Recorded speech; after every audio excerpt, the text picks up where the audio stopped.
10 கட்டளைகள் முதன்மையான ஒரு கட்டளை. என்னையன்றி உனக்கு வேறு தேவர்கள் உண்டாயிருக்க வேண்டாம். தேவனை தவிர வேற எதையோ வணங்கவோ நமஸ்கரிக்கவோ வேண்டாம் என்று ஆண்டவர் இந்த உலகத்துல முதல் கட்டளையாக நமக்கு கற்றுக் கொடுத்திருக்கிறார்.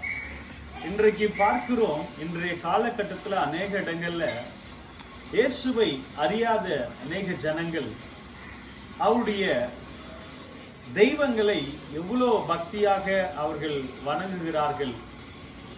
ஆனாலும் தேவனுடைய பிள்ளைகளே, அப்படிப்பட்ட காரியங்கள் நம்முடைய பகுதிகளில் செய்யப்படும் போது ஆண்டவருக்கு மிகுந்த மனவேதனையை கொடுக்கிறது என்று நாம் வேதத்தில் வாசிக்கிறோம்.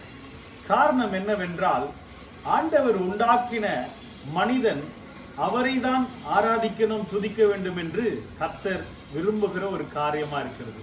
ஆனால் மனுஷன் தனக்கு தெரிந்த அறிவினால அநேக காரியங்களை உபாய தந்திரங்களாக ஏற்படுத்தி பிசாசானவன் அநேக கண்களை குருடாக்கி வைத்தது நிமித்தமாய் அநேக இதுதான் தெய்வம் என்று சொல்லி அவர்களே அறியாமல் அதை வணங்கும் போது அந்த சத்தம் தெருக்களில், பட்டணங்கள்ல, கிராமங்கள்ல, நம்ம வசிக்கிற பகுதிகளில் அந்த காரியங்கள் வெளியரங்கமாகும் போது அசுத்த ஆவிகள் வெளியேறி அநேக மக்களை வேதனைக்குள்ளாக, துன்பத்தின் பாதையில, கவலைக்குள்ளாக, வியாதிக்குள்ளாக, ஏன் இன்னும் மரணத்துக்குள்ளாக அநேகரை நடத்தி கொண்டிருக்கிறதை மனுஷர்கள் அறியாமல் இருக்கிறதை நாம் பார்க்கிறோம்.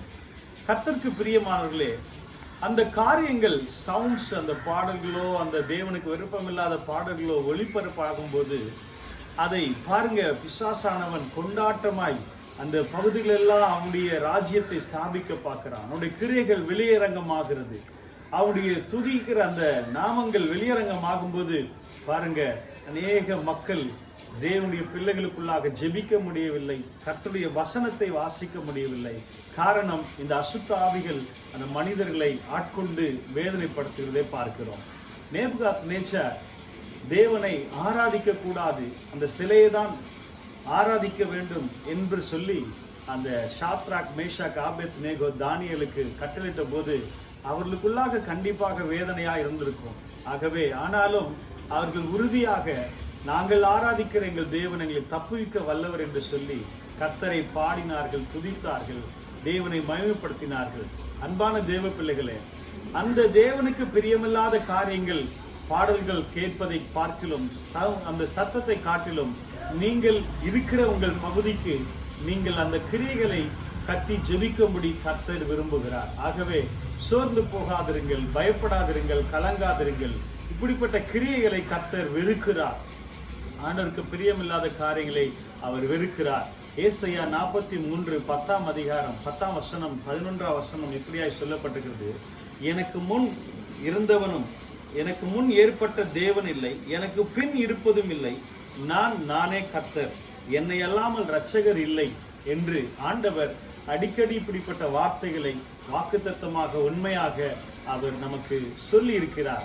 அன்பான கர்த்தருடைய பிள்ளைகளே, நாம் வசிக்கிற இந்த பகுதிகளில் இப்படிப்பட்ட தேவனுக்கு பிரியமில்லாத பாடல்கள், அந்த சத்தங்கள் ஒலிக்கப்படும் போது நாம் ஜெபிப்போம், செயல்படுவோம், கர்த்தருக்குள்ளாய் நாம் வைராக்கியம் கொள்ளுவோம். எலியாவை போல நாம் தைரியமாய் விசுவாசத்துல நிற்போம்.